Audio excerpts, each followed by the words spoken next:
one of the things is now being a mum is appreciating the amount of effort that goes into creating, a great memory for your own kids, and that you appreciate your own parents and grandparents that once did that for you as well, making that a special occasion, and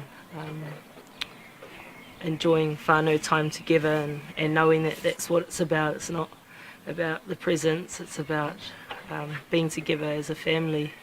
I think that's probably something that has changed over the years. Quite funny, when I was young, back in the olden days, our big thing was to make presents for everybody. So we used to, be planning what things we were going to be making for all the cousins and that. Presents are probably less of a take these days.